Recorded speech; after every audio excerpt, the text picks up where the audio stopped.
Hello friends, today we will learn about heart. External morphology, internal morphology, conducting system, working of heart, information of all heart. काय करायचं छोटीशी figure काढायची पहिले rough figure काढून घ्यायची अशा पद्धतीची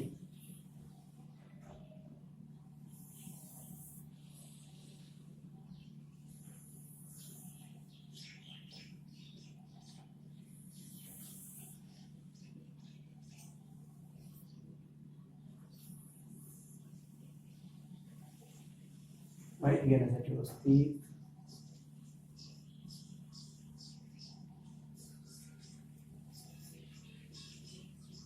या फिगर लक्षात ठेवायची मस्त फिगर काढायची हर्ट ह्यूमन हर्ट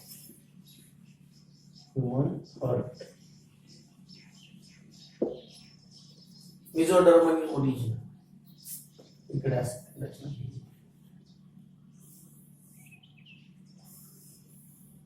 अशा पद्धतीने हे आवरण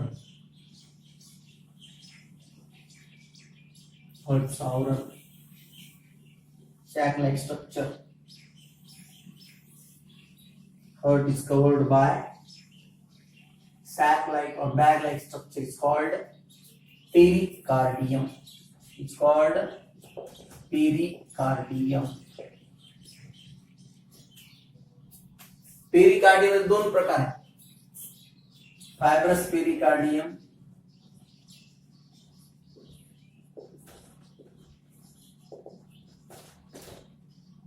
serous pericardium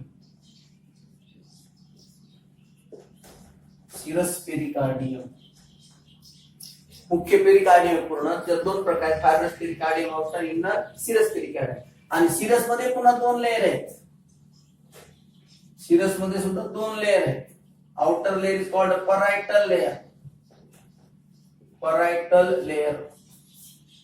inner layer is called विसरल layer inner layer is called visceral layer outer layer is called parietal layer inner layer visceral layer in between parietal layer and visceral layer there is a space called pericardial space in between parietal layer and visceral layer there is a space called pericardial space into pericardial space there is a liquid called pericardial fluid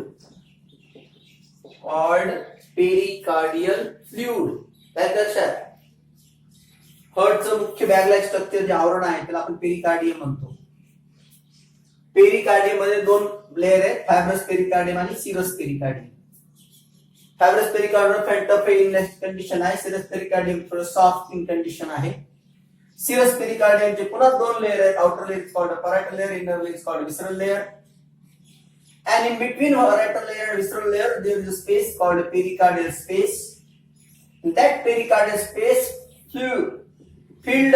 that pericardial space is filled with fluid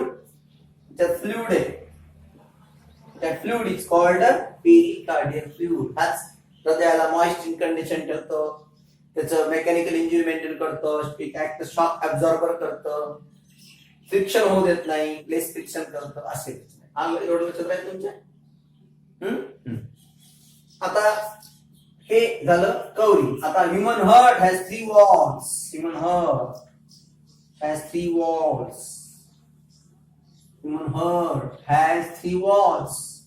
outer wall is called epicardium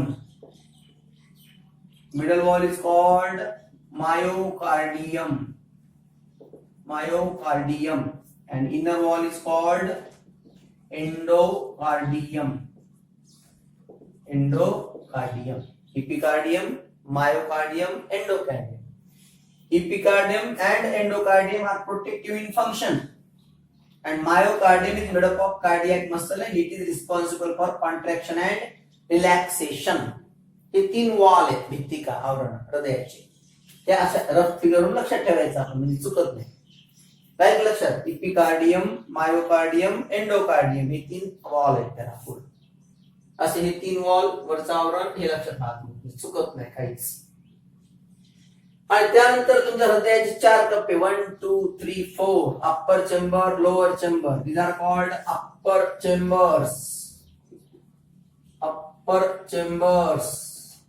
these are called lower chambers. Lower chambers.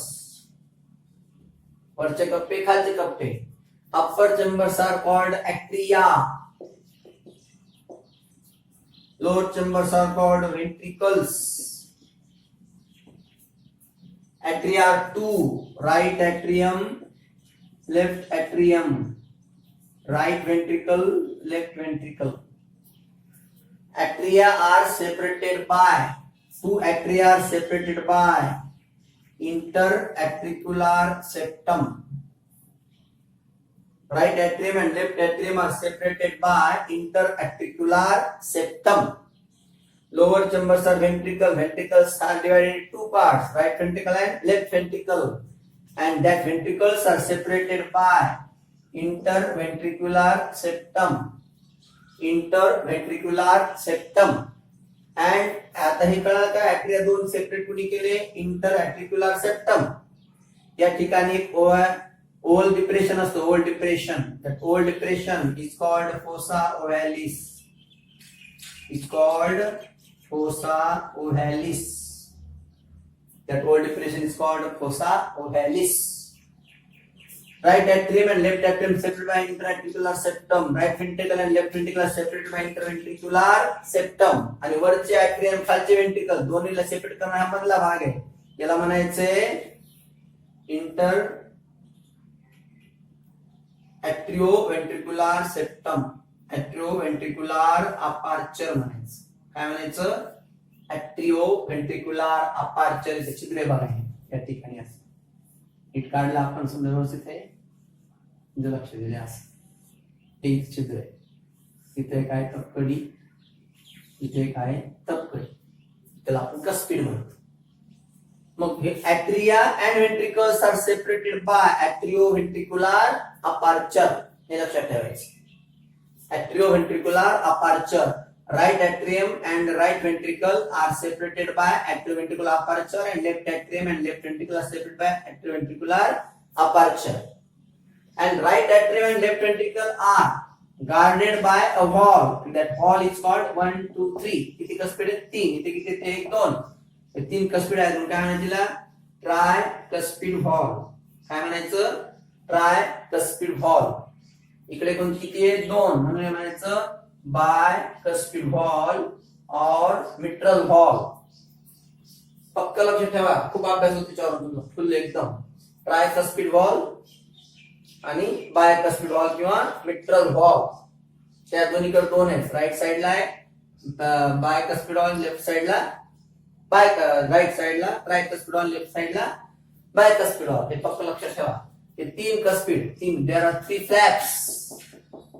is called tricuspid valve. Here there are 2 flaps, hence called bicuspid valve. हे लक्षात ठेवा. आता या ठिकाणी आहे inferior Vena केवा, इथे आहे कोरोनरी सायनस, इथे आहे सुपेरियर व्हेना केवा. या तिघी जणी कोरोनरी सायनस, सुपेरियर व्हेना केवा, इंफेरियर व्हेना केवा. आता इंफेरियर व्हेना केवा याच्यामध्ये जे आहे याच्यामध्ये इस्टॅचियन व्हॉल्व इथे एक झडप आहे. इस्टॅचियन व्हॉल्व कोरोनरी सायन्स मध्ये एक झडप आहे, त्याचं नाव आहे टिबॅसियन व्हॉल्व. टिबॅसियन व्हॉल्व. याच्यात रक्त खाली आलं परत जाऊन इथे एक झडप आहे, तिचं नाव इस्टॅचियन व्हॉल्व. आणि कोरोनरी सायन्स मध्ये आहे टिबॅसियन व्हॉल्व. आलं लक्षात? फक्त लक्षात ठेवा त्या कोरोनरी सायन्स मध्ये 2 व्हेन्स आहेत, 2 ब्लड वेसल्स आहेत, 2 ब्लड वेसल्स आहेत, रेनल आर्टरी आणि रेनल व्हेन. हे लक्षात ठेवा. किती? कोरोनरी सायन्स मध्ये 2 blood vessel, renal artery, renal vein. मग रेनल आर्टरी काय करते? Oxygenated blood supply to heart. Oxygenated blood supply to heart. And renal vein deoxygenated blood, deoxygenated blood. deoxygenated blood collects from heart. हे हृदय आहे, या हृदयाला आपल्याला रक्त सप्लाय करायचं. तर हृदयाला ऑक्सिजनेटेड ब्लड सप्लाय करायला कोण मदत करते? Renal artery. आणि रेनल व्हेन कशाला मदत करते? त्यामध्ये डीऑक्सिजन ब्लड जे हृदयामध्ये आहे ते कलेक्ट करायला मदत करते. आणि ह्या renal when collect form group, and that combination is called coronary sinus, and coronary sinus open into right atrium. Infra vena can open into right atrium. Supra vena can open into right atrium. तिघीला तिघी right atrium मध्ये deoxygenated blood टाकतात. हे लक्षात ठेवायचं, घाई गडबड करायची नाही. ही फिगर काढून व्यवस्थित त्या पद्धतीने लक्षात ठेवायचं, व्यवस्थित घाई गडबड करायची नाही. अप्पर चेंबर, लोअर चेंबर कळालं नाही सगळ्यांना? आता याच्यामध्ये आर्टरी जे आहे हे सगळीकडून रक्त रिसिव्हच करतात, म्हणून यांना रिसिव्हिंग चेंबर्स म्हणतात. काय म्हणतात? Receiving chamber, because both atria received blood from the body. Right atrium received from the body and left atrium received from the lungs. दोन्हीही ब्लड रिसीव्ह करतात, म्हणून त्यांना रिसिव्हिंग चेंबर्स म्हणतात. आता व्हेंट्रिकल्सचे ते दोन्ही व्हेंट्रिकल ते रक्त देतात बॉडीला, डिस्ट्रीब्यूट करतात, म्हणून व्हेंट्रिकल्सला काय म्हणायचं? डिस्ट्रीब्युटिंग चेंबर्स. तुम्ही पूर्ण मी शॉर्ट लिहायला, तुम्ही पूर्ण डिस्ट्रीब्युटिंग chambers. Atria are called receiving chambers and ventricles are called distributing chambers. हे लक्षात ठेवायचं. आता या ठिकाणी right ventricle arise pulmonary artery and left ventricle arise systemic aorta. Right लक्षात. आर्टरी म्हणा, पल्मनरी एरोटा म्हणा, pulmonary aorta, systemic aorta. Right ventricle arise pulmonary aorta which carries कोणतं रक्त? deoxygenated blood and it carries oxygenated blood. आता हे जे deoxygenated blood आहे ही pulmonary artery कुठे घेऊन जाते? ही पल्मनरी आर्टरी तर कुठे घेऊन चालली? ही नीट लक्ष द्या, कुठे घेऊन चालली? ही लंग्स मध्ये. Pulmonary artery carries deoxygenated blood to the lungs for oxygenation. कशासाठी? For oxygenation. Pulmonary artery carries deoxygenated blood from heart to the lungs for oxygenation. आता इथे ऑक्सिजन मिसळला, आता ऑक्सिजनेटेड ब्लड, लक्ष द्या, ऑक्सिजनेटेड ब्लड घेऊन कोण चालली? ऑक्सिजनेटेड ब्लड घेऊन कोण चालली? Pulmonary when. ऑक्सिजनेटेड ब्लड घेऊन चालली इकडे कोण? Pulmonary when. गडबड करू नका, दोन्ही एक्सेप्शन आहे. एरवी आर्टरी मध्ये आपलं ऑक्सिजनेटेड ब्लड असतं, पण या ठिकाणी डीऑक्सिजनेटेड ब्लड आहे. एरवी व्हेन मध्ये डीऑक्सिजनेटेड असतं, इथे ऑक्सिजनेटेड आहे. मग पल्मनरी व्हेन्स ऑक्सिजनेटेड ब्लड घेऊन जाते कुठे? लेफ्ट ऍट्रियम मध्ये. हे लक्षात आलं पाहिजे. मग लेफ्ट ऍट्रियम मध्ये रक्त कुठे येतं? लेफ्ट व्हेंट्रिकल मध्ये. आणि मग लेफ्ट व्हेंट्रिकल मध्ये रक्त डीऑक्सिजन ब्लड सिस्टेमिक एरोटा घेऊन जाते. कोणाकडे? कुठे घेऊन जाते? Body parts. आणि मग बॉडी पार्ट्स कडून सगळं बॉडी पार्ट्स कडून रक्त पुन्हा कुठे येतं? Deoxygenated blood. पुन्हा सगळं वापर झाला त्या रक्ताचा डीऑक्सिजनेटेड ब्लड, तर ते पुन्हा इंफ्रा व्हेना कॅवा मध्ये येतं. मग ते इंफ्रा व्हेना कॅवा, कोरोनरी सायनस आणि सुप्रा व्हेना कॅवा वरच्या बाजूने, इंफ्रा व्हेना कॅवा खालच्या बाजूने आणि हृदयाला लागणार कोरोनरी सायनस, हे तिघी जणी मिळून ते रक्त पुन्हा हृदयात आणून टाकतात. इथे ते डीऑक्सिजनेटेड ब्लड आलं की मग राईट ऍट्रियम मध्ये रक्त कुठे येतं? खाली येत, याच्यामधून राईट व्हेंट्रिकल मध्ये येतं. मग इथून पुन्हा ते डीऑक्सिजनेटेड ब्लड घेऊन पल्मनरी आर्टरी घेऊन जाते लंग्स कडे. लंग्स मध्ये ते ऑक्सिजनेटेड ब्लड होतं. मग लंग्स मधलं ऑक्सिजनेटेड ब्लड पल्मनरी व्हेन्स घेऊन जातात लेफ्ट ऍट्रियम मध्ये. मग लेफ्ट ऍट्रियम मध्ये ऑक्सिजनेटेड ब्लड, राईट याच्यामध्ये डीऑक्सिजनेटेड ब्लड, हे विसरायचं नाही. मग ऑक्सिजन ब्लड लेफ्ट ऍट्रियम मधून लेफ्ट व्हेंट्रिकल मध्ये येतं. मग लेफ्ट व्हेंट्रिकल मधून सिस्टेमिक एरोटा घेऊन ते कुठे जाते? बॉडी पार्ट्स कडे. आणि म्हणून सिस्टेमिक एरोटा आणि पल्मनरी एरोटा यांचं आलेलं रक्त वापस जाऊ नये यासाठी यांच्यामध्ये व्हॉल्व्ह असतात, त्यांना म्हणायचं सेमिल्युनार व्हॉल्व्स. काय म्हणायचं? सेमिल्युनार व्हॉल्व्स. सेमिल्युनार व्हॉल्व. आता मग एकूण किती झाल्या व्हॉल्व्स हृदयामध्ये? 5. बघा ना, इथं या ठिकाणी Eustachian valve, Thebesian valve, tricuspid valve, bicuspid valve 4 आणि 5वी सेमिल्युनार व्हॉल्व्स 3 असतात त्या. आणि all valves has a function to prevent backward flow of blood. हे मार्ग चुकू नका, नीट लक्षात ठेवा. आपल्या बॉडी पार्ट्स मध्ये रक्ताचा वापर झाला. लेफ्ट व्हेंट्रिकलने या पूर्ण सिस्टमिक आर्टरी मधून, मोठ्या आर्टरी मधून ते ऑक्सिजनेटेड ब्लड बॉडी पार्ट्सला दिलं. सगळ्या बॉडी पार्ट्स मध्ये त्याचा वापर झाल्यानंतर ते रक्त झालं डिऑक्सिजनेटेड ब्लड. आणि मग बॉडी पार्ट्स कडून सुपेरियर व्हेना कावा, इन्फेरियर व्हेना कावा, कोरोनरी सायनस डिऑक्सिजनेटेड ब्लड घेऊन कुठे गेले? राईट ऍट्रियम मध्ये. Open into right ऍट्रियम.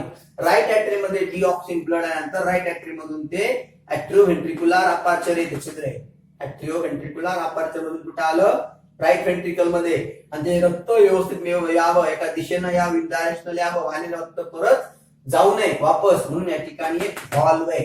आणि ह्या व्हॉल्व मध्ये 3 कस्पिड आहेत, 3 फ्लॅप्स आहेत, 3 तपकड्यांच्या मध्ये आहेत. आणि म्हणून या व्हॉल्वला म्हणायचं ट्रायकस्पिड व्हॉल्व. मग इथलं रक्त इथं आल्यानंतर हे डिऑक्सिजन ब्लड घेऊन चालले कोण? Pulmonary aorta. मग ती पल्मनरी एरोटा घेऊन चालली डिऑक्सिजन ब्लड कुणाकडे? लंग्स कडे. लंग्स मध्ये ते गेल्यानंतर त्यामध्ये आपल्या श्वासावाटे आलेला ऑक्सिजन मिसळतो. ऑक्सिजन मिसळल्यानंतर ते ऑक्सिजनेटेड ब्लड पल्मनरी व्हेन जे आहेत त्या पल्मनरी व्हेन्स घेऊन चालल्यात कुठे? लेफ्ट ऍट्रियम मध्ये. मार्ग चुकू नका, लेफ्ट ऍट्रियम मध्ये. लेफ्ट ऍट्रियम मध्ये ऑक्सिजनेटेड ब्लड आले. लेफ्ट ऍट्रियम मधून लेफ्ट व्हेंट्रिकल मध्ये खाली आलं ते ऍट्रिओव्हेंट्रिक्युलर अपार्चर मधून. आणि हे ऍट्रिओव्हेंट्रिक्युलर अपार्चर मध्ये 2 कस्पिड आहेत, 2 फ्लॅप्स एक व्हॉल्व आहे, तिचं नाव आहे बायकस्पिड व्हॉल्व और मिट्रल व्हॉल्व. त्या बायकस्पिड व्हॉल्व मधून ते लेफ्ट ऍट्रियम मधलं लेफ्ट व्हेंट्रिकल मध्ये आलं ऑक्सिजनेटेड ब्लड. आणि मग लेफ्ट व्हेंट्रिकल मधून ते सिस्टमिक एरोटा मधून कुठे गेलं? बॉडी पार्ट्स कडे. म्हणजे ते आपण अजून एक गोष्ट शिकू शकतो. बॉडी पार्ट्स आणि हर्ट मध्ये जे सर्क्युलेशन होतं, बॉडी पार्ट्स आणि हर्ट मध्ये जे सर्क्युलेशन होतं त्याला म्हणायचं सिस्टेमिक सर्क्युलेशन. काय म्हणायचं? Systemic circulation.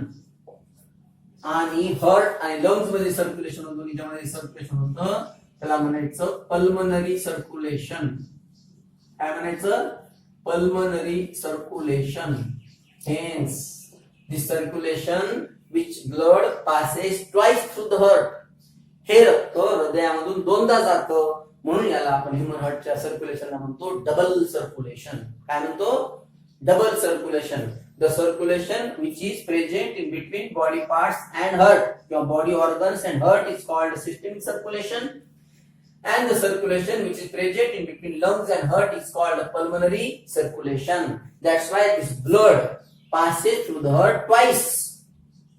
And that's why it is called a double circulation. Right? लक्षात, systemic circulation आणि pulmonary circulation. आणि इथे एक सर्क्युलेशन इथे त्याला म्हणतात कोरोनरी सर्क्युलेशन. हे पण येतं नीट मध्ये, सीट मध्ये. Coronary circulation.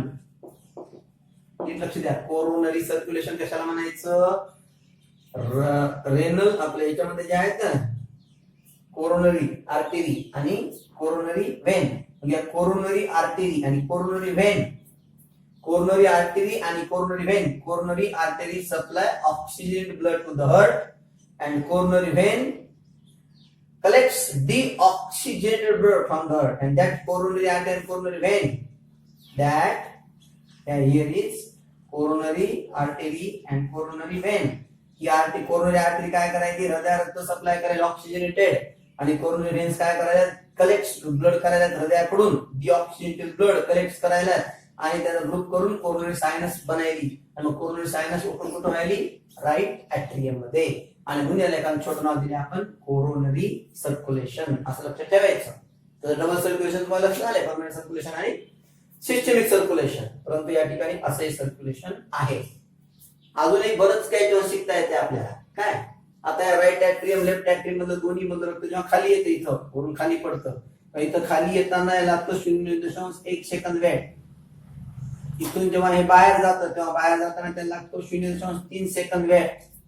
लक्षात ठेवा सेकंद आहे 0.1 सेकंद 0.3 सेकंद आणि त्यामध्ये यायला लागतो वेळ 0.4 सेकंद. लक्षात आलं नाही. ऍट्रियल सिस्टोल, व्हेंट्रिक्युलर सिस्टोल आणि जॉइंट डायस्टोल ही रचना आहे. आणि या तिन्ही मध्ये 0.8 सेकंद होतात तिन्ही मिळून. त्याला आपण हृदयाचा एक ठोका म्हणतो. Rhythmic contraction and relaxation of heart is called a heart beat and it completes in 0.8 second. And in 0.8 second there are three events are occurred. The events associated with one heartbeat is called a cardiac cycle. आपण cardiac cycle म्हणतो किंवा heartbeat. तर ते heartbeat जे आहे ते 0.8 second होतं. त्यामध्ये 3 सायकल होतात. ऍट्रियल सिस्टोल, व्हेंट्रिक्युलर सिस्टम आणि जॉइंट डायस्टोल. याच्यात ते सुद्धा तुम्हाला बघताय. कंडक्टिंग सिस्टम परिचय बघताय. आज एवढं फक्त इथपर्यंत लक्षात ठेवा. अजून बऱ्याच गोष्टी याच फिगरवरून आपल्याला शिकता येतात. पण आज एवढं पूर्ण ही फिगर व्यवस्थित करायची, हे नाव लक्षात ठेवायचे, घाई गडबड अजिबात करायची नाही. व्यवस्थित फिगरवरून पण अशा पद्धतीने लक्षात जर ठेवलं तुम्ही तर तुमचा वेळ वाचेल. कमी वेळामध्ये जास्तीत जास्त तुमच्या पक्क लक्षात राहील. म्हणून ही फिगर काढायची, हे नाव असं लिहायचे व्यवस्थितपणे आणि या पद्धतीची प्रॅक्टिस जर केली तर आजपर्यंत मी शिकवलं एवढं नक्कीच लक्षात राहू शकतो. अजूनही जेव्हा शिकायचं आपल्याला ते उद्या खेळून. Okay, see you tomorrow.